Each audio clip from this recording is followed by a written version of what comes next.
Hello dear student, आप सभी का हमारे एनिमल किंगडम के लेक्चर सीरीज में बहुत बहुत स्वागत है। तो देखिए, अगर आप तैयारी कर रहे हैं MSc zoology entrance life science के लिए या असिस्टेंट प्रोफेसर के लिए, तो यहाँ से भर भर के आपके एग्जामिनेशन में क्वेश्चन पूछे जाते हैं। बहुत लोग ना डरते हैं एनिमल किंगडम से कि बहुत याद करना होता है, इतना कैसे याद करेंगे। अरे भाई, आपके एग्जाम में जो एनिमल किंगडम से 4-5 क्वेश्चन आएंगे, तो आपको बस ना स्मार्टली करना क्या है, वो चीज़ें याद रखना है जो एग्जाम में आते हैं। बेकार की चीज़ें नहीं, नहीं तो पढ़ते रहो पूरा आप अनीता सहगल की बुक लेके या कोई भी ऐसे इनवर्टिब्रेट या वर्टिब्रेट का बुक लेके पढ़ते रहोगे, कभी ख़त्म ही नहीं होगा। तो हमें क्या करना है, स्मार्टली पढ़ना है। तो मैं थोड़ा सा लेक्चर शुरू करने से पहले इंट्रोडक्शन ये दे दूँ आपको। देखो, हर एक नया चैप्टर का शुरुआत हम करेंगे जब ना आप ना नोट बनाओ। ठीक है, एक नया कॉपी ले सकते हो या तो एक मोटी कॉपी लेके नोट बनाते चलो। मैं जो इम्पोर्टेंट चीज़ें आपको बताऊं, उतना अगर आप नोट करोगे ना, देख लेना, आपको बढ़िया लगेगा और चीज़ें आपको समझ में आएगा।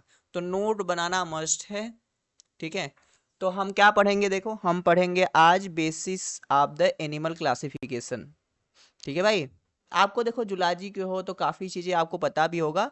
ठीक है, पता क्या होगा, जैसे पता आपको ये होगा कि जब हम पढ़ते हैं एनिमल किंगडम के बारे में, एनिमल किंगडम जब हम पढ़ते हैं एनिमल किंगडम, तो इसमें हमें क्या क्या पढ़ना होता है। देखो यहाँ पे हमें ना दो चीज़ होता है। एक हमारा होता है इनवर्टिब्रेट। सबसे पहले हमारा इनवर्टिब्रेट, अगर हम टेक्निकली कहें तो प्रोटोजोआ से लेके हम हेमिकार्डेटा तक जा सकते हैं, या उसको हम बोल सकते हैं नॉन कार्डेटा। क्या बोलते हैं, नॉन कार्डेटा। यहाँ यानी कि यहाँ पे क्या होगा, आपका जो रहता है नोटो कार्ड नहीं रहता है, नॉन कार्डेटा। फिर हम क्या पढ़ते हैं, थोड़ा सा हायर एनिमल के बारे में पढ़ते हैं, जिसको हम बोलते हैं कॉर्डेटा बोलते हैं, या इसको हम क्या बोल सकते हैं, वर्टिब्रेटा बोल सकते हैं। तो ये हम पढ़ते हैं। अब देखो, एनिमल की बात हम अगर करें एकदम बेसिक से, तो आप अपने आसपास देखोगे, एक छोटे से चींटी से लेके एक मिल्लीपीट से लेके एक बड़ा एनिमल इंसान तक, सारे एनिमल किंगडम के अंदर आते हैं। एक आपका जो मलेरिया करा रहा है प्लाज्मोडियम, वहां से हम वैसे तो पोरीफेरा से पढ़ते हैं, लेकिन प्रोटोजोआ से लेके पोरीफेरा, ऐसे करके चीजें हैं आपके एनिमल के। Vast diversity, I want to say कि भाई एनिमल का भी वास्ट डाइवर्सिटी पाया जाता है। अगर मैं आपसे कुछ क्वेश्चन पूछूं, आपको बताना है कि जैसे हम पढ़ते हैं protozoa, Porifera, Coelenterata, Ctenophora, Annelida, arthropoda, ये सब है ना। तो इसमें से सबसे आपको बताना है सबसे बड़ा ग्रुप कौन सा है। कौन सा है भाई, सबसे बड़ा ग्रुप कौन है, सबसे ज्यादा ऑर्गेनिज्म कहाँ पे होते हैं, आर्थ्रोपोडा में होते हैं ना।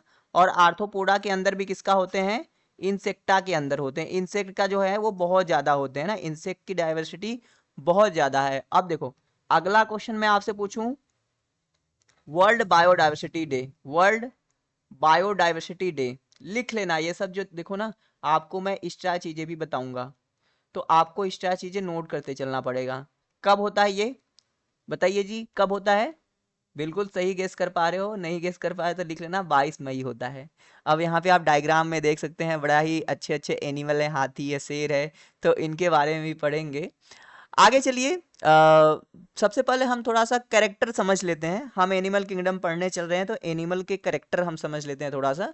तो जो एनिमल है ना, देखो एनिमल, जैसे आपने विटेकर का 5 किंगडम क्लासिफिकेशन पढ़ा होगा, तो एनिमल वो थे जो हमारे इंजेस्टिव न्यूट्रिशन को शो कर रहे थे, इंजेस्टिव जो न्यूट्रिशन को शो कर रहे थे, यानी खाने को अपने माउथ के अंदर ले रहे थे। और एनिमल जो होते हैं मोस्टली आपके मल्टी सेलुलर होते हैं और यूकैरियोटिक होते हैं। देखो, हमने जब आपको शुरू में आपने पढ़ा भी होगा कि अगर कोई भी देखो प्रोकैरियोटिक है, कोई भी अगर प्रोकैरियोटिक है तो वो कहाँ चला गया था, प्रोकैरियोटिक चला गया था आपका मोनेरा के अंदर। अगर कोई भी यूनिसेलुलर यूकैरियोटिक है, अगर कोई यूनिसेलुलर यूकैरियोटिक है तो कहाँ गया था, यूनिसेलुलर यूकैरियोटिक कहाँ रखे गए थे, प्रोटिस्टा के अंदर। प्रोटिस्टा एक डस्टबिन की तरह था ना, हीकेल ने ये टर्म दिया हुआ था। और आपके जो एनिमल थे वो मल्टी सेलुलर थे, यूकैरियोटिक थे। एनिमल के पास देखो ना ये नहीं होता है, एक जानते हो कि नहीं, ये सेल वाल लेस होते हैं। ये एनिमल ऐसे होते हैं जिनके पास सेल वाल नहीं होता, सेल वाल सिर्फ प्लांट के पास होता है। They have the heterotrophic mode of nutrition, यानी ये खाना को किसी ऑर्गेनिज्म से खा के, उसको प्रिडेट करके ऐसे खा लेते हैं, मुंह के अंदर लेके चबा के खाते हैं ना। Animal do not have cell wall and chlorophyll, central vacuole is absent. मतलब देखो कुछ ना ऐसे लोअर एनिमल है जहाँ पे आपको वैक्यूल थोड़ा सा अनडेवलप फॉर्म में देखा जाता है। अब हम कह रहे हैं क्लोरोफिल अब्सेंट होता है, लेकिन आप जैसे जब आप प्रोटोजोआ पढ़ोगे ना, प्रोटोजोआ में पढ़ते हो यूग्लिना आता है, ठीक है भाई। यूग्लिना जो है आपका ये ना, इसके पास क्लोरोफिल होता है, क्लोरोफिल होता है। तो ये क्या होता है आपका कनेक्टिंग लिंक होता है। क्या कहते हैं इसको, कनेक्टिंग लिंक किनके किनके बीच में, कनेक्टिंग लिंक किनके किनके बीच में होता है बताइए आप सब। प्लांट एंड एनिमल के बीच में, नोट कर लेना ना, प्लांट एंड एनिमल के बीच में, एनिमल के बीच में। अच्छा एक क्वेश्चन मैं आपसे पूछूं और थोड़ा मुझको बताइए आप सब। अरे बिल्कुल मेरा हक बनता है, आपका टीचर हूं ना, मुझे पहले पता तो चले आपको कितना आता है, तब ना मैं पढ़ाऊंगा। नहीं तो मैं टप टप पढ़ा दूंगा, आप कैसे कर पाएंगे। ये क्वेश्चन बताना है कि living living and non living के बीच का कनेक्टिंग लिंक कौन है, नॉन लिविंग के बीच का कनेक्टिंग लिंक कौन है। बिल्कुल सही आप गेस कर पा रहे हैं, वो है virus. Virus is the connecting link between living and non living. अब देखो क्या होता है, जैसे हम प्लांट के बारे में जानते हैं बेसिक कि प्लांट जो होते हैं फोटोसिंथेसिस करके स्टार्च के रूप में चीजें स्टोर करके रखते हैं। लेकिन एनिमल में जो होता है स्टोर करके रखा जाता है ग्लाइकोजन के रूप में या फैट के रूप में, ठीक है। अगर अच्छा ये चीज हमने बताया कि जो एनिमल लोग होते हैं वो लोग अपने ज्यादा खाना को ना ग्लाइकोजन के रूप में, फैट के रूप में स्टोर करके रखते हैं। कभी कभी जानते हो जैसे मसल होता है, मसल होता है ना, मसल्स, उनके बीच में अगर लैक्टिक एसिड का स्टोरेज हो जाता है, लैक्टिक एसिड का हो जाता है स्टोरेज, तो क्या होता है, उससे क्या होता है, दर्द होता है, पेन होता है। ठीक है, ज्यादा एक्सरसाइज कर दोगे ना तो वहाँ पे लैक्टिक एसिड का एकुमुलेशन हो जाएगा, इसीलिए कहते हैं ना अरे यार एक्सरसाइज कर दिया आज दर्द हो रहा है। अब देखो animal can transmit impulse due to the presence of nerve cell. तो मोस्ट ऑफ द एनिमल में नर्व सेल होता है, लेकिन जो स्पंजेस होते हैं जो हम अभी पढ़ेंगे ना पोरीफेरा, पोरीफेरा में नर्व सेल नहीं होता। देखो प्लांट में जो सेंट्रियोल होता है अब्सेंट होता है, प्लांट में सेल प्लेट फॉर्मेशन होता है तब होता है सेल डिवीजन, लेकिन एनिमल में जो होता है सेंट्रियोल होता है। और ये सेंट्रियोल का बड़ा रोल है भाई। आपको एक स्टोरी पता है, ये क्या जानते हो, एनिमल के बॉडी का सबसे लार्जेस्ट सेल ओवम, जानते हो कि नहीं। अभी ओवम है ना, ये क्या करता है, ये डिवाइड करके ना डिप्लोटीन पे रुका रहता है। इसको क्या चाहिए, इसको ना एक सेंट्रियोल ही चाहिए जो स्पर्म लेके आता है सेंट्रियोल, इसको सेंट्रियोल देता है तो वो अपना आगे का डिवीजन करता है। तो भैया सेंट्रियोल के लिए काफी मारा मारी है, सेंट्रियोल ही है जो लाइफ को आगे बढ़ा रहा है एक तरीके से। हम पढ़ाएंगे एनिमल फिजियोलॉजी पढ़ाएंगे ना, सारा चीज आपको बताएंगे। बेसिक समझ में आया आपको कि एनिमल के पास सेल वाल नहीं होता है, यूकैरियोटिक होते हैं, हेटरोट्रॉपिक टाइप का मोड ऑफ न्यूट्रिशन शो करते हैं, ग्लाइकोजन और फैट के रूप में रखते हैं, नर्व होता है मोस्ट एनिमल लोगों के पास। अब देखो एनिमल के जब हम पढ़ते हैं एनिमल्स के बारे में ना, कुछ टर्म है बहुत बेसिक बेसिक टर्म है जो आपको ना एग्जाम में भी आते हैं, और आप इसको अगर जान लोगे ना काफी बढ़िया रहेगा आपके लिए। तो एकदम देखो थोड़ा थोड़ा लिख के लाया हुआ हूँ, ये टर्म मैं आपको बता देता हूँ। जैसे टर्म क्या क्या है भाई, जैसे देखो अब जैसे एनिमल, जैसे आप सुनो, एनिमल में मूवी की बात नहीं कर रहा हूँ रणबीर कपूर के, एनिमल जैसे सुन के आपको क्या समझ आता है कि मैं अगर एनिमल को इमेजिन करने के लिए बोलूँ तो आप ज्यादा से ज्यादा क्या इमेजिन कर सकते हो, भैंस इमेजिन कर सकते हो, टाइगर इमेजिन कर सकते हो। अगर अपने आप को इमेजिन इंसानों के, नहीं हम इंसान लोग तो एनिमल है, हम तो इंसान है भाई, हम भी एनिमल है। तो इंसानों को आप इमेजिन कर सकते हैं, पंछी लोग को इमेजिन कर सकते हैं। मतलब आप एनिमल से किनको इमेजिन कर सकते हैं, जो ऐसे इधर उधर चलते हैं, जो बोलते हैं, जो चिल्लाते हैं, वो लोग एनिमल ऐसे आप सोचते हैं ना। लेकिन बहुत सारे एनिमल ऐसे होते हैं जो ऐसे सेडिमेंट्री होते हैं, वो चलते नहीं, एक जगह फिक्स होते हैं। जैसे मरीन जो समुद्र के अंदर पाए जाते हैं ना, जैसे पोरीफेरा हो गए, सिलेंट्रेटा ये सब हो गए।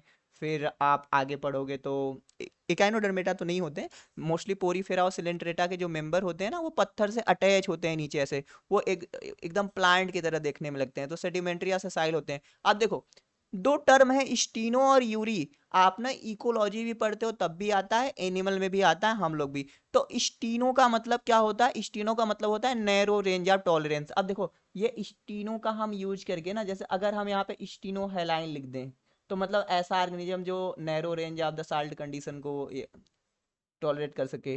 स्टीनो थर्मल लिख दे, मतलब नैरो रेंज ऑफ टेम्परेचर को सहन कर सके, ज्यादा टेम्परेचर होगा तो मर जाएगा।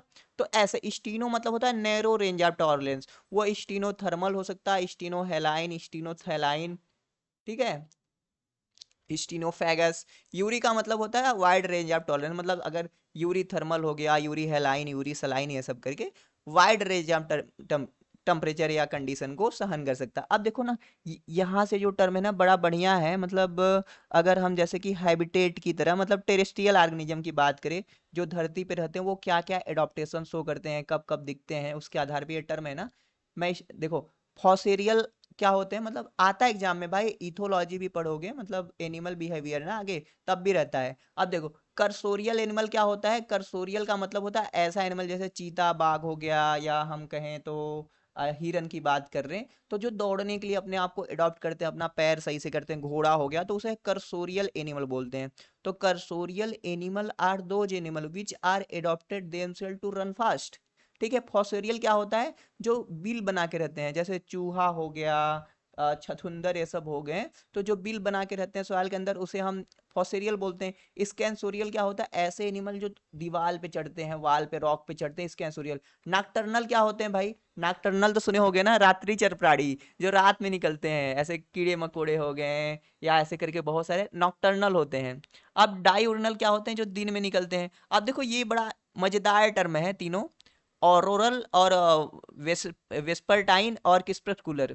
तो ऑरोरल क्या है, जो मतलब सवेरा होता है, जब भोर होता है ना तब निकलते हैं, और वेस्पर्टाइन क्या है, जो शाम के टाइम पे निकलते हैं, और क्रिस्प्रस्कुलर क्या है, जो मतलब ऐसे चांदनी रात सितारों की होगी तब निकलेंगे। बात समझ में रहे हो क्या? अरे भाई, जो मैं बता रहा हूँ ना, सुन लो मेरी बतिया, ये बेसिक है, आप कहीं पे ना पढ़ाएं, मतलब सीधे सीधे पोरी फेरा पे चढ़े तो आपको अच्छा लगेगा क्या? भाई बेसिक से पढ़ोगे ना, एग्जामवा क्वालिफाई हो जाएगा, मैं समझता हूँ, लेकिन आप थोड़ा सा वक्त देके समझ लोगे ना, आज का पढ़ा हुआ ना कल काम आएगा। कल भी तो आप टीचर बनोगे ना। अभी आप एमएससी एंट्रेंस मान लो तैयारी कर रहे हो, कल सीएसआईआर दोगे, आगे कहीं भी जाओगे, पीजीटी दोगे, असिस्टेंट प्रोफेसर का दोगे, तो ये सब आएगा कि नहीं आएगा? तो समझ लो एक बार, बस इतना कह रहा हूँ मैं आपको। अब देखो कुछ और टर्म है, दो टर्म मैं आपको बताना चाहता हूँ। एक होता है ना एस्टिवेशन, एस्टिवेशन होता है, दूसरा क्या होता है भाई, हिबरनेशन होता है।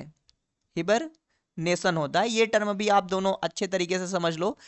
देखो दोनों का मतलब होता है सुस्ताना, मतलब रेस्ट लेना। ये देखो एस्टिवेशन कोई ऑर्गेनिज्म है अगर मतलब कब, समर के टाइम पे, इसको बोलते हैं समर स्लीप। समर के टाइम पे अगर कोई सुस्ता रहा है तो समर स्लीप है, तो इसको एस्टिवेशन बोलेंगे। और हिबरनेशन, जो पोलर बियर होते हैं, बहुत ज्यादा ठंडा पड़ता है ना, तो विंटर स्लीप को हम बोलते हैं हिबरनेशन। ठीक है, विंटर स्लीप। तो ये दोनों टर्म लिख लेना, बहुत सारे आता है इसलिए मैं बता रहा हूं। अब देखो यहाँ पे भी टर्म है, अभी टर्मवा क्लियर कर लो, आगे पढ़ाएंगे समझ में आएगा। और ये जो टर्मवा है ना, आता है आपके एग्जाम में, कितने बार कहूं, मजा नहीं आता है पढ़ाई करने में। पढ़ाई को भाई बोझ की तरह मत लो, एकदम प्यार से पढ़ाई करो। आप जो आज पढ़ोगे ना कल यही काम आएगा। नहीं तो जानते हो, इंस्टाग्राम चलाते होगे आप, इंस्टाग्राम पे कभी देखोगे एकाक वो लड़का वाला वीडियो आता है ना, एकाक लड़के लोग होते हैं, कंपनी में काम कर रहे होते हैं, कहते हैं कि भाई आपको अगर पढ़ाई में मन नहीं लग रहा है तो आओ, हमारी कंपनी जॉब दे रही है, 10-15 घंटे काम करो, 15,000 रुपये देगी। तो आप वो करना चाहोगे, आप पढ़ाई करके नॉलेज लेके अपने दिमाग को खोलोगे, और आराम से मस्त तरीके से आप कहीं सिलेक्ट होगे, कोई और काम करोगे, ताकि आपको आसानी से पैसे मिल सके, है कि नहीं? तो ये सब पढ़ लो। अब देखो सॉलिटरी एनिमल, मतलब हमको अकेला रहने दो भाई, मतलब कुछ एनिमल लोग ऐसे होते हैं ना, वो सॉलिटरी रहते हैं, वो मतलब अकेले इधर, जैसे वेल मछली की बात करें ऐसे करके। कॉलोनियल होते हैं, जैसे आपने सुना होगा ओबेलिया के बारे में, जिसको हम सीफर बोलते हैं, सिलेंट्रेटा का मेंबर है ना। ठीक है, तो कॉलोनी के रूप में रहता है। पैरासाइट मतलब देखो, कुछ ऐसे ऑर्गेनिज्म होते हैं वो जो पैरासाइट की तरह होते हैं ना, इक्टो पैरासाइट, इंडो पैरासाइट, जैसे टीनिया हो गया, फेसियोला हो गया, या हम बात करें तो ढील हो गया, ढील, जू भाई जू, सर में पड़ा रहता है ना। कैप्रोफेगस क्या होता है, ऐसे ऑर्गेनिज्म जो मतलब अपने फिशेस को, अपने वेस्ट मटेरियल को खुद खा जाते हैं। ठीक है। सैंगिवरस, जैसे जोक के बारे में सुना होगा, जो खून पीते हैं, ऐसे जोक होता है ना, लीच, और चमगादड़ वमगादड़ हो गए, वो लोग भी पीते हैं। कैनाबियल क्या होता है, कैनाबल, तो कैनाबल होता है ना, जो अपने ही भाई बहन को खा जाते हैं, मतलब अपने स्पीसीज के लोगों को खा जाते हैं, जैसे बिच्छू उच्छू हो गया, वो सब कैनाबोलिज्म शो करते हैं। अब देखो ये टर्म तो क्लियर है, हर्बीवोरस, कार्निवोरस, ओमनीवोरस, मतलब ऐसे ऑर्गेनिज्म जो पेड़ पौधे, मतलब पत्तियां, शाकाहारी होते हैं, ये मांसाहारी होते हैं। ओमनीवोरस, जैसे हम इंसान लोग हैं, हम ओमनीवोरस हैं। समझ में आ रही है? अब देखो यहाँ पे ना कुछ इकोलॉजिकल टर्म है, ये भी बहुत जरूरी है। अब पॉलीगैमी क्या होता है, पॉली मतलब बहुत, गैमी मतलब होता है क्या होता है, पार्टनर। तो ऐसा मतलब ऐसा ऑर्गेनिज्म जिसका एक से ज्यादा सेक्सुअल पार्टनर हो तो उसको पॉलीगैमी बोलते हैं। तो पॉलीगैमी तो बहुत शो करते हैं, आप देखते होंगे। मोनोगैमी इंपॉर्टेंट है। मोनोगैमी जिसका ओनली वन सेक्सुअल पार्टनर होता है, जैसे आप हंस की बात करें, स्वान के बारे में बात करें, तो ये होता है। ठीक है, मोनोगैमी बहुत बढ़िया है फैक्ट ये।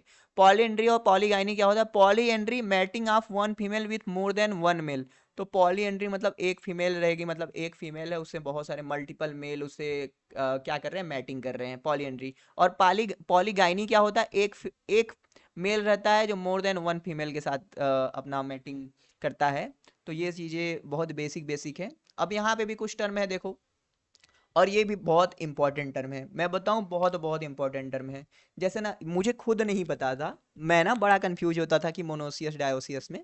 लेकिन मोनोसियस का मतलब होता है एक ही के अंदर मेल और फीमेल दोनों रहे, मोनोसियस मतलब एक ही के अंदर। मोनोसियस का मतलब हर्माफ्रोडाइट यानी कि बाइसेक्सुअल, मतलब मेल और फीमेल सेक्स आर्गन एक ही इंडिविजुअल के अंदर रहेगा, जैसे केचुआ हो गया, जो कोक हो गया, ये सब करके।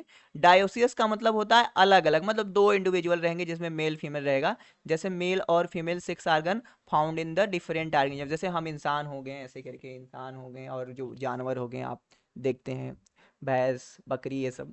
ठीक। और देखो प्रोटोगाइनस और प्रोटोडेंड्रस का क्या मतलब है, प्रोटोडेंड्रस एंड्रस है ना, तो प्रोटोडेंड्रस ऐसा ऑर्गेनिज्म होगा जहाँ पे मेल और फीमेल रहेंगे ना, दोनों अगर एक साथ जन्म ले रहे हैं तो मेल पहले मैच्योर हो जाएगा, फीमेल बाद में मैच्योर होगी, तो उसे बोलेंगे प्रोटोडेंड्रस। प्रोटोगाइनस यानी कि फीमेल पहले मैच्योर का क्या मतलब है, मतलब सेक्सुअली मैच्योर हो जाएगी, मैटिंग के लिए तैयार हो जाएगी, मेल तैयार नहीं होगा, वो पहले तैयार हो जाएगी, उसको हम प्रोटोगाइनस कहेंगे। ओवी पैरस ऑर्गेनिज्म के बारे में आपने सुना होगा, जो एग्स देते हैं, जैसे आप रेप्टाइल्स की बात करें, आप बात करें मैमल्स में तो आपने मेटाथीरिया के बारे में सुना होगा, एकिडीना ये सब के बारे में, स्पाइनी एंटीटर के बारे में सुने हो ना, जो अंडे देते हैं। वीवी पैरस क्या होते हैं, जैसे हम इंसान मतलब यंग वंस को देते हैं। ठीक। और देखो ये दोनों टर्म भी बड़ा मस्त है, प्लोइकिलोथर्मिक और होमियोथर्मिक। तो पोइकिलोथर्मिक यानी इक्टोथर्म होते हैं, कोल्ड ब्लडेड होते हैं। तो इसमें क्या होता है, इन्वायरमेंट का टेम्परेचर अगर फ्लक्चुएट किया ना, तो अपने बॉडी टेम्परेचर को वो सही तरीके से मेंटेन नहीं कर पाते। अगर इन्वायरमेंट ठंडा हो गया तो वो भी ठंडे पड़ जाएंगे, गर्म हुआ है तो गर्म। तो ऐसे होता है, जैसे मछलियों में होता है, लोअर ऑर्गेनिज्म में। अब और होम्योथर्मल इंडोथर्मल, जैसे हम इंसान हो गए, पंछी लोग हो गए, तो ये लोग क्या करते हैं, जैसे हम लोग ना अपने बॉडी टेम्परेचर को जैसे 37 डिग्री सेंटीग्रेड पे रखते हैं, 94 डिग्री फ़ारेनहाइट पे ऐसे रखते हैं। फिर यही कहते हैं ना, 100 से ज़्यादा हो गया यानी हमें बुखार हो गया भाई, पर तो बुखार होता है तो पसीना आता है। तो हम चाहते हैं हमारा बॉडी टेम्परेचर सही से रहे, काम करते हैं तो पसीना आता है, ठंडी लगती तो हम सीवर करते हैं, कांपते हैं। टेम्परेचर बचा के देखो, ठंडा चाहे जितना पड़ जाए, चाहे जितनी ठंडी पड़ जाए, आप 0 डिग्री माइनस में चले जाएंगे ना, फिर भी बॉडी अपना टेम्परेचर 37 बना के रखना चाहेगा। 37 से कम नहीं होगा, नहीं तो क्या होगा, टाइटाइफिस। समझ गए। चलो आगे आओ। अब देखो हमारा मेन जो टॉपिक ऑफ डिस्कशन हम लोग क्या है, हम लोग मैमल हैं। तो देखो ना, दो चीजें होती है, मैं आपको बताऊं, यहाँ पे लिख के बताता हूँ ना, तब आप समझोगे दो चीजें क्या क्या है। एक देखो जनरलाइज फीचर होती है, जनरल फीचर होती है, एक होती है स्पेशल फीचर। स्पेशल फीचर होता है, आगे हम इसके बारे में डिटेल में बात करेंगे। जैसे जनरल फीचर की बात करें तो जैसे सारे वर्टिब्रेट रहेंगे तो उसमें हमारा क्या रहेगा, नोटोकार्ड रहेगा भाई, हमारा फेरेंगियल गिल सीट ये सब रहेगा। लेकिन जैसे अगर हम बात करें मैमल्स का, जैसे हम बात करें मैमल्स का, तो मैमल्स में देखोगे ना, उसके बॉडी पे हेयर रहेगा पहला चीज, वो यंग वंस को बर्थ देंगे। और उनका क्या रहेगा, उनके पास क्या रहेगा, आपका मेमोरी ग्लैंड रहेगा। तो ये मैमल का करेक्टर है। अगर पंछियों का स्पेशल कैरेक्टर, तो उनके पास पंख रहेगा, उनके पास क्या रहेगा, निमेटिक बोन रहेगा, मतलब उनकी हड्डियां एकदम हवा से भरी हुई पतली पतली, और एयर सैक रहेगा। तो ऐसे करके ये स्पेशलाइज कैरेक्टर है। तो भाई हम लोग मैमल हैं, तो मैमल के बारे में पढ़ेंगे। तो आगे अगर मैं चलूँ तो कुछ आपको फैक्ट बताते हुए चलूंगा। ठीक है, फैक्ट बताते हुए, यहीं पे एक फैक्ट आप लिख लेना। यहाँ पे जब हम देख रहे थे ना अलग अलग ऑर्गेनिज्म, तो फैक्ट आपको ये मैं बताना चाहूंगा कि देखो, हैबिटेट के आधार पे भी हम एनिमल को पढ़ते हैं, क्लासिफाई करते हैं हैबिटेट के आधार पे। तो इनका जैसे एक्वाटिक में जैसे आते हैं, जैसे मरीन हो सकते हैं, फ्रेश वाटर हो सकते हैं। टेरेस्ट्रियल में तो मैंने आपको बताया ना, यहाँ पे टेरेस्ट्रियल में जैसे यहाँ पे देखा आपने कि फोसेरियल क्या है, स्कैंसोरियल क्या है, नॉक्टर्नल क्या है, ये सब। अब देखो ना, आपको मैं फैक्ट ये बता रहा हूँ कि आगे पढ़ोगे ना तो कुछ ऐसे करके आपको नॉन वर्टिब्रेट आएंगे, जो मरीन एक्सक्लूसिवली मरीन होते हैं, सिर्फ आपके समुद्र के अंदर पाए जाते हैं। कौन कौन से ग्रुप है वो ये नोट कर लेना कॉपी पे, स्टार मार्क कर रहा हूं मैं इसको। कौन कौन है आपके, देखो ये है आपके पहला इकाइनोडर्मेटा, ये क्या है इकाइनोडर्मेटा है। दूसरा क्या है पता है आपको, टीनोफोरा, जिसको हम सी लैटर्न बोलते हैं टीनोफोरा करके, जहां पे कम्ब जेली पाया जाता है, कम्ब प्लेट, पढ़ाएंगे पढ़ाएंगे चिंता मत करो। और अगला हमारा है हेमिकार्डेटा, हेमिकार्डेटा, ये सब ना एक्सक्लूसिवली मरीन होते हैं। कहाँ पे पाए जाते हैं, समुद्र के खारे पानी में पाए जाते हैं। अब चलो देखो बेसिक, ये तो बहुत ही बेसिक चीजें थी। अब एक्चुअली में हम चलेंगे कि एनिमल को हम क्लासिफाई करने के लिए क्या क्या चीजें करते हैं। ठीक है भाई, क्या क्या चीजें करते हैं एनिमल को क्लासिफाई करने के लिए। तो एनिमल को क्लासिफाई करने के लिए देखो ये एनसीईआरटी की लाइन है, तो हम क्या क्या देखते हैं भाई, डिफरेंट डिफरेंट है। तो वहां पे देखते हैं कि अरेंजमेंट ऑफ सेल कैसे है, मतलब उनका कैसे अरेंजमेंट ऑफ सेल, यानी कि लेवल ऑफ ऑर्गेनाइजेशन की बात करते हैं कि सेलुलर कहाँ पे है, कहाँ पे हमारा टिश्यू लेवल है, कहाँ पे आर्गन लेवल है, कहाँ पे आर्गन सिस्टम लेवल है। फिर हम बॉडी सिमेट्री के बारे में देखते हैं कि असिमेट्रिक कहाँ पे है, रेडियल कहाँ पे है, बाइलेटरल कहाँ पे है। सिलोम के बारे में देखते हैं कि स्यूडोसिलोम किस में है, यूसिलोम किस में है। फिर हम देखते हैं इंटेरोसिलोम, ये सब सारे बातों में देखते हैं। पैटर्न ऑफ डाइजेशन, वहाँ पे एक्स्ट्रा सेलुलर डाइजेशन है कि इंट्रा सेलुलर है। सर्कुलेटरी सिस्टम के बारे में देखते हैं कि ओपन है कि क्लोज है। फिर रिप्रोडक्टिव सिस्टम के बारे में थोड़ा देख लेते हैं। तो ये सब जो रेड कलर में दिया हुआ, ये यूज किया जाता है basis of the animal classification में। ठीक है भाई, तो आगे आप चलेंगे तो लेवल ऑफ ऑर्गेनाइजेशन पे अगर हम बात करें, क्या बात करें भाई, लेवल ऑफ बॉडी ऑर्गेनाइजेशन पे अगर हम बात करें, तो ये हम जानते हैं कि सारे मेंबर एनिमलिया के मल्टी सेलुलर होते हैं, लेकिन सारे लोग एक जैसा सेल पैटर्न नहीं दिखाते हैं, मतलब हर किसी में एक जैसा सेल का पैटर्न नहीं होता है। अगर हम बात करें स्पंज का, स्पंज का बात करें, देखो मैं लिख के बताता हूँ ना, लिख के बताऊंगा तो आपको ज़्यादा सही रहेगा। यहाँ पे आप लिख दो बॉडी ऑर्गेनाइजेशन, बॉडी ऑर्गेनाइजेशन। ठीक है, लिख लेना, जो ये एग्जाम में आएगा। तो सबसे पहला हमारा क्या आएगा, सबसे पहला आएगा हमारा, ऐसे करके बात करें, पहले ये लिखें प्रोटोप्लाज्मिक। प्रोटोप्लाज्मिक कहाँ पे होता है, बस आपको ये याद करना है कि कहाँ पे होता है। तो प्रोटोप्लाज्मिक होता है आपका प्रोटोजोआ के अंदर, प्रोटोजोआ के अंदर। दूसरा अगर हम आपको बताएं तो दूसरा क्या है भाई, cellular body of organisation. Cellular, cellular कहाँ पे होता है, मतलब इनका जो बॉडी होता है ना, मतलब ग्रुप ऑफ ऐसे करके बहुत सारे सेल्स होते हैं, जहाँ पे डिवीजन ऑफ लेबर, मतलब कुछ सेल होती हैं जो डाइजेशन करवा रही होती हैं, कुछ सेल होती हैं जो खाने को ले रही होती, कुछ सेल होती हैं जो रिप्रोडक्शन करवा रही होती। तो बहुत सारे सेल से मिलके बनी होती है, मतलब ग्रुप ऑफ द सेल नहीं होते हैं, मतलब टिश्यू का फॉर्मेशन नहीं होता, अलग अलग ग्रुप ऑफ द सेल हुई होते हैं, जो सारे एक एक सेल ना अपना न्यूट्रिशन खुद लेते हैं, मतलब एक एक सेल अपना न्यूट्रिशन खुद ले रहा है, अपना काम खुद कर रहा है। तो सेलुलर वाला कहाँ पे होता है आपको हम बताएं, तो ये होता है आपका पोरीफेरा के अंदर, पोरीफेरा के अंदर। यहाँ पे न्यूरॉन नहीं होते, नर्वस सिस्टम डेवलप नहीं होता। फिर अगला हमारा देखो आओगे आप तो आर्गन लेवल, मतलब अब क्या है, सॉरी आर्गन लेवल नहीं, पहले हम टिश्यू लेवल पे चलेंगे ना। तो अब क्या हुआ कि जैसे ये देखा गया कि भाई देखो, हम जब सेलुलर लेवल पे काम करें तो हर एक सेल अपना, मतलब अलग अलग सब लोग ऐसे करके अपना खाना खुद बना रहे हैं, ऐसे करके बड़ा ही मेहनत लग जा रहा है, इफिशियंसी इंक्रीज नहीं हो रही है यार, सब ना बड़ा टाइम लग रहा है। तो हम क्या करते हैं, हम बहुत सारे सेल्स को मिला के ना एक टिश्यू बनाते हैं, टिश्यू वाला सिस्टम बनाते हैं, देखते हैं क्या होता है। तो tissue system level of organisation हमें देखा गया निडेरिया के अंदर। अब निडेरिया के बारे में तो सुने ही होगे आप, निडेरिया को हम सिलेंट्रेटा भी बोलते हैं। ठीक है, तो निडेरिया के साथ साथ टीनोफोरा में भी, टीनोफोरा में भी ये आपका टिश्यू लेवल देखा गया, टीनोफोरा के अंदर भी। फिर टिश्यू के बाद हम कहाँ पे आए, अब हमने देखा कि यार टिश्यू पे हमने बना दिया, ठीक है, ग्रुप ऑफ द सेल हुए, टिश्यू काम कर रहा है, ठीक है, लेकिन अभी भी इफिशियंसी हमको बढ़ाना है, तो हम क्या करते हैं, बहुत सारे टिश्यू को मिला के ना आर्गन बनाते हैं। क्या बनाते हैं, आर्गन बनाते हैं। तो हम आर्गन लेवल ऑफ ऑर्गेनाइजेशन देखेंगे तो कहाँ रहेगा ये हमें फ्लैट वार्म में मिलेगा। फ्लैट वार्म, आप कहोगे सर ये फ्लैट वार्म क्या है, हमको तो नहीं पता है। तो भैया फ्लैट वार्म होता है प्लेटी हेलमिंथीज। ठीक है, प्लेटी हेलमिंथीज, अब तो समझ में आ रहा है, प्लेटी हेलमिंथीज लिख दिया तो। ठीक है भाई, अब इधर आओ अगले स्लाइड पे। ठीक है, बॉडी सेगमेंटेशन ही यही पे बताता हूँ इधर, यहाँ पे लिख लेना। अब देखो अब आएगा आपका आर्गन सिस्टम लेवल से, मतलब अब क्या है कि आर्गन सिस्टम का मतलब समझ रहे हो।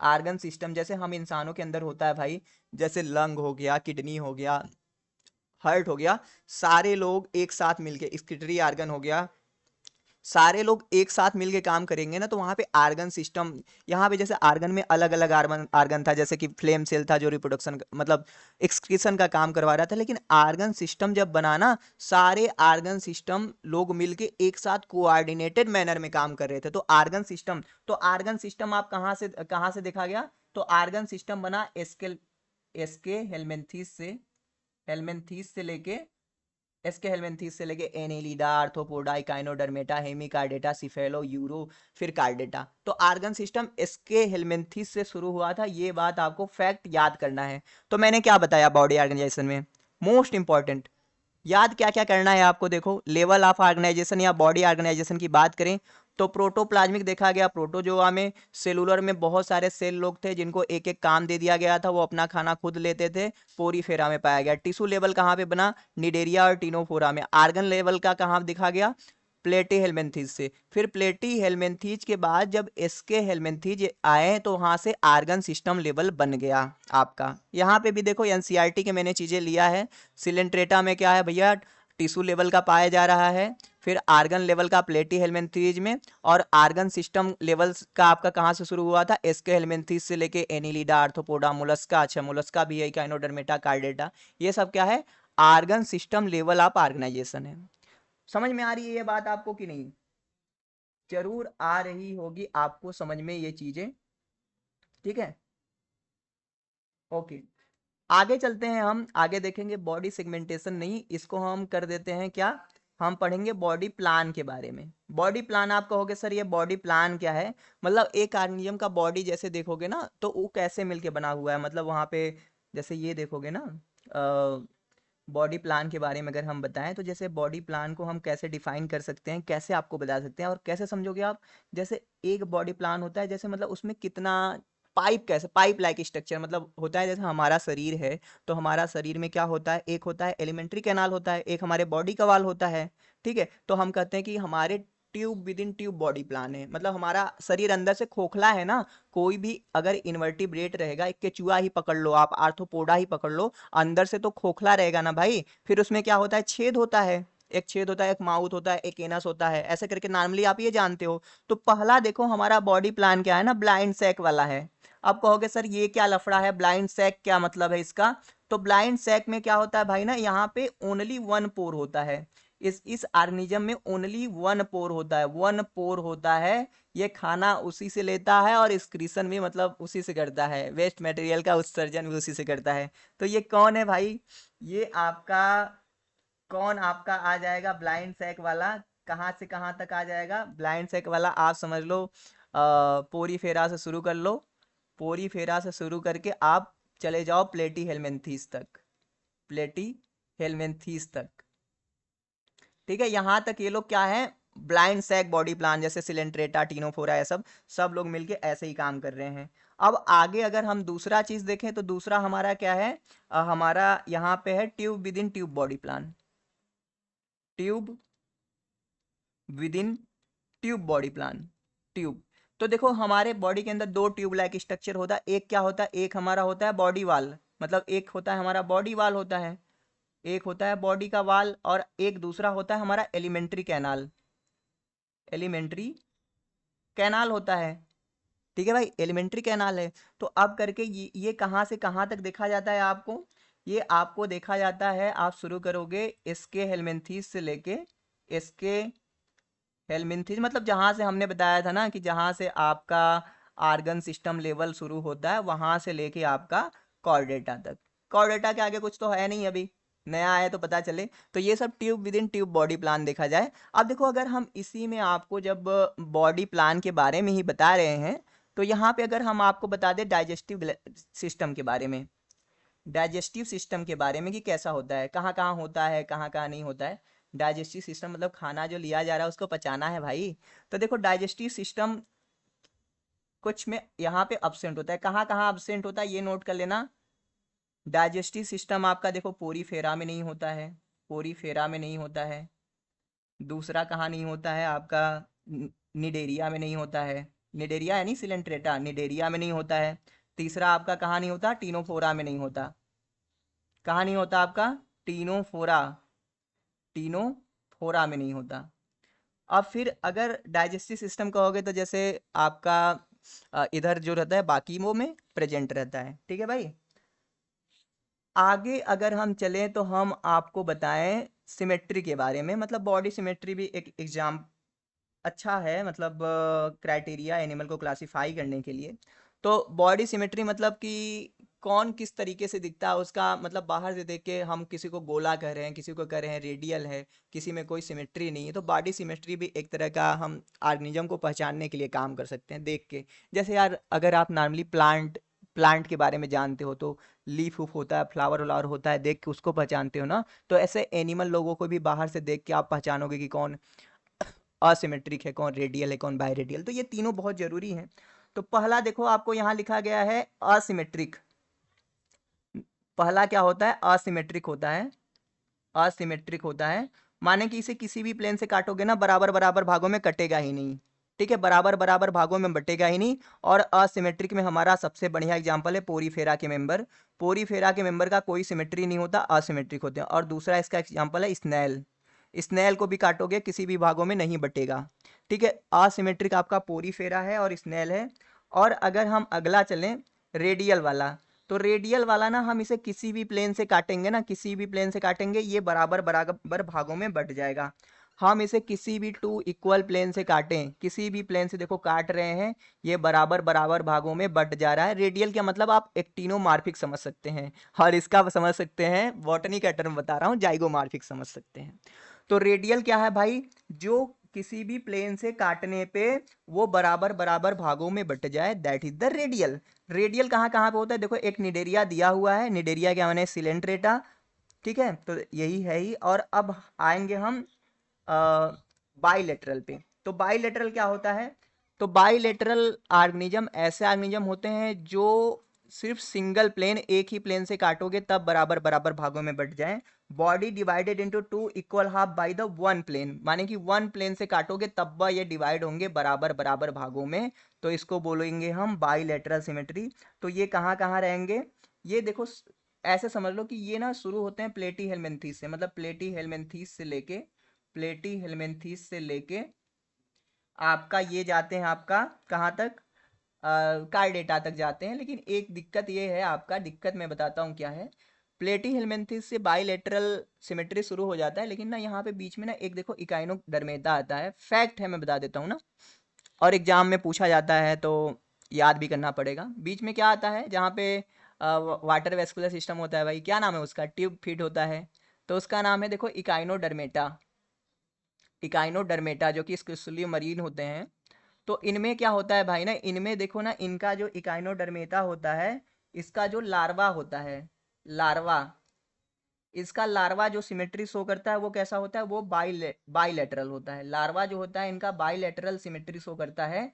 लेकिन इनका जो एडल्ट होता है, एडल्ट जो बड़ा हो जाता है, तो भैया इकाइनोडर्मेटा से स्टार फिश है, तो कैसा शो करता है वो जानते हो? वो शो करता है रेडियल, रेडियल शो करता है ना।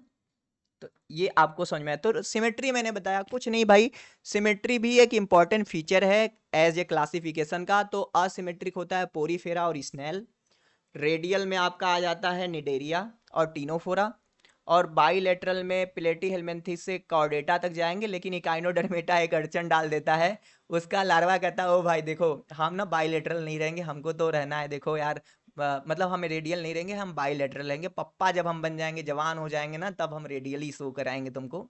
रेडियल अरेंजमेंट का भी एक बढ़िया फीचर है भाई कि ये सब क्या होता है कि अपने खाना होना, मतलब चारों तरफ हाथ पैर बना लेते हैं, कहीं पे भी खाना है, कहीं पे भी शिकार है, पकड़ के खा जाते हैं, जाने। चलो आगे चलते हैं, आगे चलते हैं हम। समझ में आ रही है ना बातें? देखो काफ़ी टफ नहीं पढ़ाऊंगा मैं, टफ नहीं पढ़ाऊंगा। आप हमारे फ्रिक्वेंसी के साथ अपनी फ्रिक्वेंसी को मैच कर लेंगे, आपको बढ़िया लगने लगेगा। और डीपीपी दिया जाएगा, डीपीपी सॉल्व करो। अब हम देखो डिफरेंस थोड़ा बात कर लेंगे कि क्या होते हैं प्रोटोस्टोमिक और क्या होते हैं ड्यूटेरोस्टोमिक, ठीक है। जैसे देखो इसको समझने से पहले हमें जर्म लेयर के बारे में समझ लो थोड़ा सा। जर्म लेयर के बारे में समझोगे ना, जैसे यहाँ पे देखो, जर्म लेयर्स के बारे में आप समझोगे तो क्या है, ऑर्गेनिज्म जो होते हैं डिप्लोब्लास्टिक होते हैं और ट्रिप्लोब्लास्टिक होते हैं। तो डिप्लोब्लास्टिक ऐसे ऑर्गेनिज्म है, जैसे जर्म लेयर क्या होता है, जैसे देखो जर्म लेयर होता है इक्टोडर्म, फिर हमारा होता है इंडोडर्म। ये मोस्टली जो दो जर्म लेयर है जिससे हमारा पूरा ऑर्गेनिज्म बन रहा है, फिर ना इन दोनों लेयर से मिलके बना है, तो ये ऑर्गेनिज्म जो है डिप्लोब्लास्टिक है। लेकिन बीच में अगर हमारा यहीं पे मीजोडर्म आ जाए, मीजोडर्म आ जाए तो हम इसको कहने लगेंगे ट्रिप्लोब्लास्टिक। तो यही चीज़ है, अगर इक्टोडर्म में इंडोडर्म है तो डिप्लोब्लास्टिक है। आपसे बस पूछेगा डिप्लोब्लास्टिक कौन कौन है, तो आपको एग्जाम्पल याद करना है, पोरीफेरा है और सिलेंट्रेटा है और टीनोफोरा को भी रख लो इसी में, ठीक है। और ट्रिप्लोब्लास्टिक प्लेटी हेलमिंथीज से शुरू है, Platyhelminthes, Aschelminthes, Annelida, Arthropoda, Mollusca, Echinodermata, तो वो सब ट्रिप्लोब्लास्टिक, वहाँ पे मीजोडर्म होता है। तो अब हम बात इसको समझ गए, तो अब देखो हम समझेंगे कि क्या होता है प्रोटोस्टोम और ड्यूटेरोस्टोम। प्रोटो का मतलब होता है फर्स्ट, प्रोटो का मतलब क्या है, फर्स्ट है, फर्स्ट माउथ, मतलब प्रोटोस्टोम मतलब जिसमें सबसे पहले माउथ बने। तो जब आपको पता है एक ऑर्गेनिज्म बनता है, जैसे क्या होता है ना, जैसे देखो ओवम रहता है, यहाँ पे स्पर्म आता है एकदम मस्त तरीके से नाचते हुए, इसको फर्टिलाइज करता है तो ये जाइगोट बन जाता है। तो जाइगोट में डिवीजन होता है तो क्या क्या बनता है, मारूला बनता है, फिर ब्लास्टुला बनता है, फिर क्या बनता है आपका यहाँ पे कैविटी वेविटी आर्केंट्रान ये सब बनता है, तो गैस्टुला बनता है, गैस्टुला। तो गैस्टुला जब बन जाता है ना, तो अब इसमें बनाना है कि सबसे पहले माउथ बने कि एनस बने। तो ऐसे ऑर्गेनिज्म जहाँ पे सबसे पहले माउथ का फॉर्मेशन हो, ब्लास्टोपोर सबसे पहले माउथ बनाए, तो उसको हम बोलेंगे प्रोटोस्टोम। तो ये जो आपका प्रोटोस्टोमिक आते हैं, जैसे पोरीफेरा की बात की है, सिलेंट्रेटा, तो वो प्रोटोस्टोम में आ जाएंगे ना। फिर आपके जो ड्यूटेरोस्टोम है, ड्यूटरो का मतलब होता है सेकेंड, ड्यूटरो का मतलब होता है सेकेंड, मतलब सेकेंड टाइम पे मतलब आपका माउथ बने। ड्यूटेरोस्टोम का ऑर्गेनिज्म दैट ऑर्गेनिज्म जो कि होते हैं जहाँ पे सबसे पहले एनस का फॉर्मेशन होता है। जैसे यहाँ पे कौन होते हैं, जैसे देखो प्रोटोस्टोम का एग्जांपल जानते हो क्या क्या होता है आपका, शुरू करें पोरीफेरा से लेके ये सब ना यहाँ तक, पोरीफेरा से लेके प्लेटीहेल्मिन्थीस तक कर लें। मतलब देखो ये समझ लो कि ड्यूटेरोस्टोम सिर्फ इकाइनोडर्मेटा होते हैं, इकाइनोडर्मेटा, इकाइनोडर्मेटा और कार्डेटा, इकाइनोडर्मेटा और कॉर्डेटा होते हैं, बाकी के ना सब प्रोटोस्टोम होते हैं, समझ गए ना। तो इसका और फीचर है कि यहाँ पे नर्व कार्ड जो होता है सॉलिड एंड वेंटल होते हैं प्रोटोस्टोम में। क्लीवेज पैटर्न डिटरमाइंड और स्पाइरल होते हैं, मतलब जाइगोट में क्लीवेज, क्लीवेज का मतलब होता है डिवीजन उसमें कैसा होगा, ड्यूटेरोस्टोम का यही चीज़ है। मतलब कुछ नहीं बता रहा हूँ मैं, सिंपल सी बात सुनो। प्रोटोस्टोम आर दो ऑर्गेनिज्म इन विच सबसे पहले माउथ बने, ड्यूटेरोस्टोम सबसे पहले एनस बने।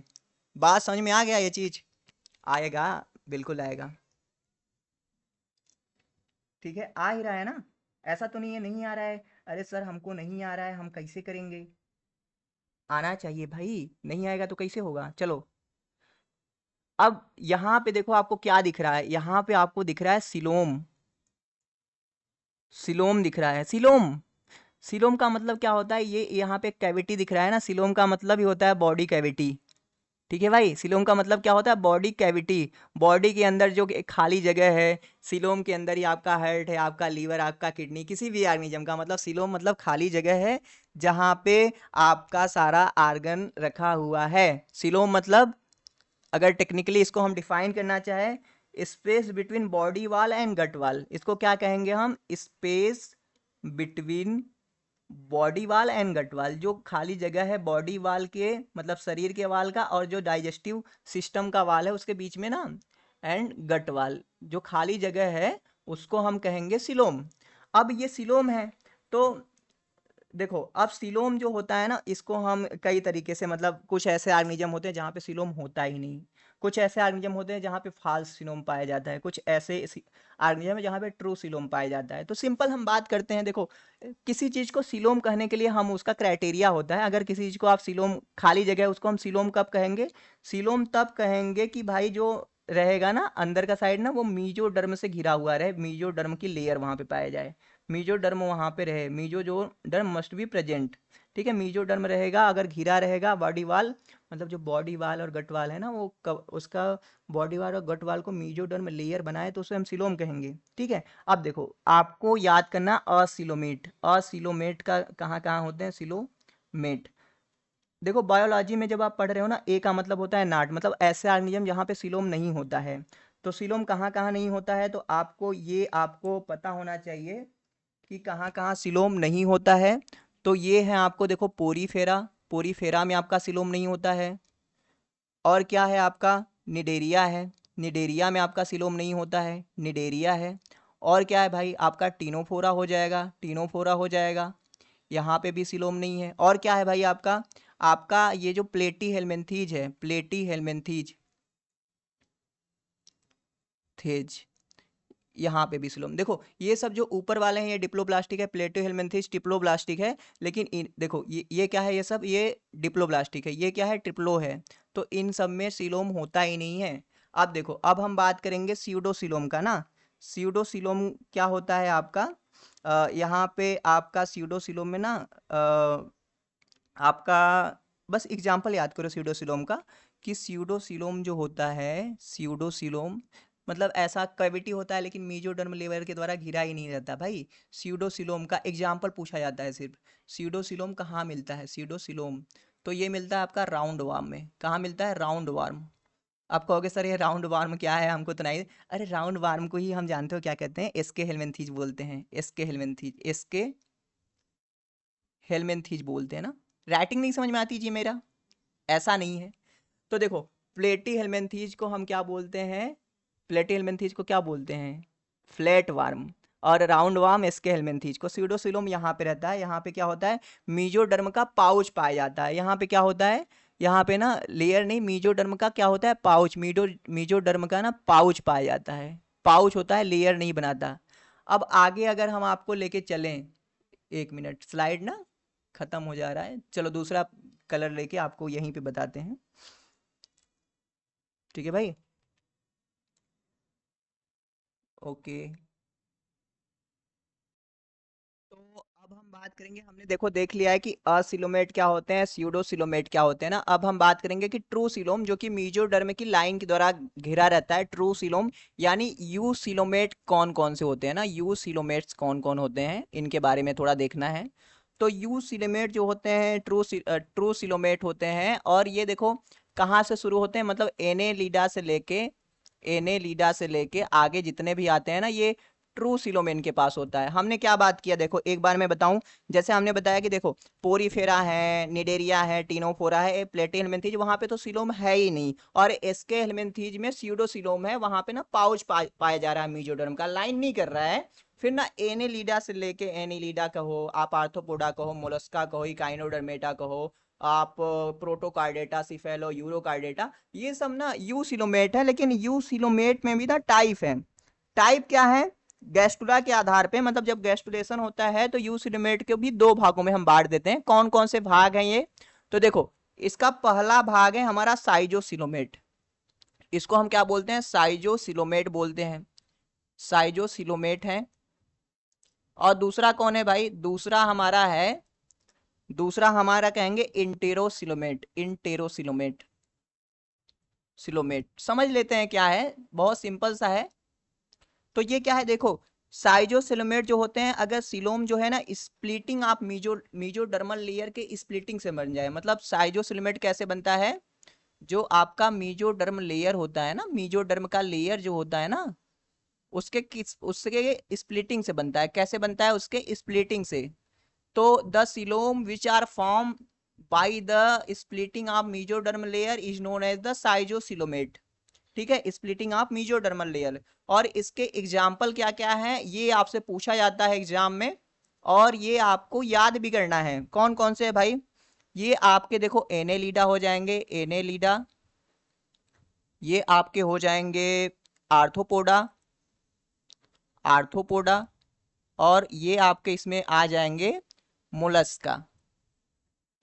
तो ये सब क्या होते हैं, साइजोसिलोमेट होते हैं। साइजोसिलोमेट वो होते हैं जहां पे सिलोम जो होता है मीजोडर्म के स्प्लिटिंग से बनता है। अब इंटेरोसिलोमेट क्या होते हैं भाई, इंटेरोसिलोमेट वो होते हैं जहां पे सिलोम जो होता है out pocketing of alimentary canal. जो एलिमेंट्री कैनाल होता है ना, वो ना आउट पॉकेटिंग हो जाता है, मतलब ऐसे प्रोट्रूड आउट अंदर, मतलब जो कैविटी है वहां पे एलिमेंट्री कैनाल ऐसे पॉप अप करके अंदर आ जाता है। तो इस ये कैसे बनता है, तो ये बनता है आउट पैकेटिंग ऑफ, मीजोडर्म में एलिमेंट्री कैनाल के सेल आ जाते हैं, ऐसे समझो, out packeting of alimentary canal. ठीक है भाई, एलिमेंट्री कैनाल से बनते हैं ये। तो इसका एग्जाम्पल कौन कौन है? इसका एग्जाम्पल आपको अगर याद करना रहे तो क्या क्या याद करोगे?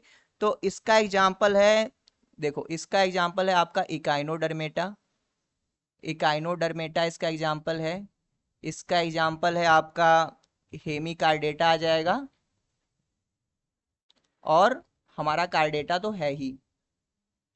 तो देखो हमने आपको यही बताया कि सीलोम क्या होता है। जो गट वाल होता है, बॉडी वाल के बीच में एक गैप होता है, उसको हम सीलोम बोलते हैं। सीलोम कहने के लिए एक स्पेशल क्राइटेरिया है कि वो मीजोडर्म के लेयर के द्वारा घिरा रहे, ठीक है, तभी हम सीलोम बोलेंगे। देखो फिर हमने कहा कि देखो कुछ ऐसे ऑर्गेनिज्म होते हैं जहाँ पे सीलोम होता ही नहीं, पोरीफेरा, निडेरिया, टिनोफोरा, प्लेटीहेलमिन्थीज, ठीक है। फिर हमने बोला कि सीडोसीलोम जो होता है भैया जहाँ पे मीजोडर्म का पॉकेट पाया जाता है, ठीक है, मीजोडर्मल का पाउच पाया जाता है, तो सीडोसीलोम इसके हेलमिन्थीज में। फिर हमने यूसोलोमेट में बताया दो तरह का है, साइजोसिलोम है, इंटेरोसिलोम है। तो साइजोसिलोम कैसे मेसोडर्म का लेयर स्प्लिट होकर बना रहा है, तो साइजोसिलोम कहेंगे। एनेलिडा, आर्थ्रोपोडा और मोलस्का में। इंटेरोसिलोम ने हमने बताया कि भैया आउट पैकेटिंग हो रहा है एलिमेंट्री कैनाल का, वो मेसोडर्मल लेयर में प्रोट्रूड आउट कर रहा है, तो वो भैया इकाइनोडर्मेटा, हेमिकार्डेटा और कार्डेटा में है। तो ये चीजें आपको समझ में आ रहा होगा अच्छे तरीके से। अब चलो आगे हम थोड़ा सा लास्ट क्राइटेरिया देखेंगे। हम लास्ट क्राइटेरिया आज के क्लास का क्या है? हमारा क्राइटेरिया है लास्ट आज का सर्कुलेटरी सिस्टम। सर्कुलेटरी सिस्टम भैया ब्लड कितना जरूरी है आपको तो पता ही है, सारे चीजों को पहुंचाने के लिए ब्लड ही होता है। और इसका खोज कौन किए थे? विलियम हार्वे किए थे। ये कॉपी में नोट कर लेना, वैसे एनिमल फिजियोलॉजी में बताऊंगा मैं आपको, अगर मैं पढ़ाऊंगा या अमित सर पढ़ाएंगे, ठीक है। तो देखो ना, सर्कुलेटरी सिस्टम दो तरीके का होता है, पहला है ओपन टाइप का, दूसरा है क्लोज टाइप का। देखो अब ओपन टाइप का क्या होता है, ये मान लो आपका बॉडी कैविटी है, और यहाँ पे ऐसे ब्लड को भर दो, ब्लड को भर दो, और यहाँ पे अलग अलग आर्गन रहे, और ये इस ब्लड के डिब्बे में ऐसे डूबे रहे, ऐसे करके डायरेक्ट सारे आर्गन एक कॉमन एक कैविटी रहे जहाँ पे ब्लड को ऐसे पोर कर दिया रहा है, और सारा जो आर्गन रहे, सारा चीज वहां से ब्लड ले ले, तो वो ओपन वाला है। और क्लोज वाला क्या रहे, वहां पे ना ऐसे कनेक्टेड ऐसे रहे पाइप की तरह स्ट्रक्चर, जहाँ पे आपका कैपिलरीज रहे, ठीक है, आपका वेन्स रहे, वो सारा रहे। तो मतलब वहां पे ऐसे ब्लड को पोर नहीं किया जाता, वहां पे कैपिलरी और वेन्स के द्वारा जा रहे हैं, तो वो क्लोज वेस्कुलर बंडल कहेंगे उसे।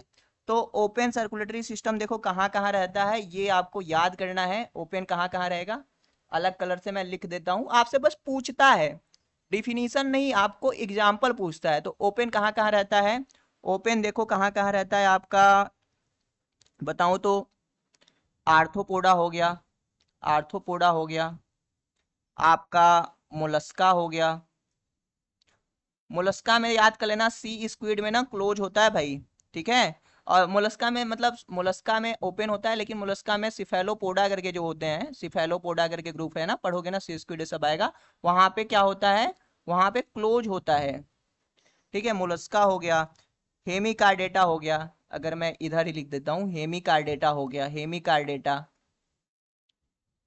और एक हम बात करें तो ट्यूनिकेट्स, यूरोकार्डेटा, ट्यूनिकेट्स बोलते हैं ना, उसमें सब में ओपन रहेगा। देखो ये फैक्ट याद रख लेना कि मोलस्का में नॉर्मली ओपन होता है, लेकिन सिफेलोपोडा में क्लोज होता है। और क्लोज की बात करें तो जैसे देखो, क्लोज की बात करें तो कहाँ कहाँ रहेगा, जैसे देखो एनेलिडा जो केचुआ होता है, केचुआ एनेलिडा में क्लोज होता है। और कहाँ पे भैया, कॉर्डेटा जो आप पढ़ते हो, कॉर्डेटा में क्लोज होता है। और सिफेलोपोडा तो मैंने आपको बताया ही, सिफेलोपोडा। तो इस तरीके से देखो पहला क्लास मैंने पढ़ाया है, और ये पहला क्लास मेरे लिए भी लेना, एनिमल किंगडम का मैं फर्स्ट टाइम पढ़ा रहा हूँ। आप सब बताना व्हाट्सएप ग्रुप पे, या आपके पास मेरा कांटेक्ट होगा, तो ये बताना कि आपको समझ में आया कि नहीं। अगले लेक्चर में देखो हम पोरीफेरा के बारे में कंटिन्यू करेंगे, पोरीफेरा को डिटेल में देखेंगे अच्छे से, और मैं ज़्यादा से ज़्यादा लिख के पढ़ाऊंगा ताकि आप सब नोट्स भी बनाते चलो, ठीक है। तो चलिए आपसे मिलते हैं हम नेक्स्ट वीडियो में। Thank you for watching this video, और अपने दोस्तों को बता दीजिए जो भी हैं नोन में, जूलॉजी, बॉटनी, लाइफ साइंस के लिए हमारे चैनल पे आके ज्वाइन कर सकते हैं। ओके।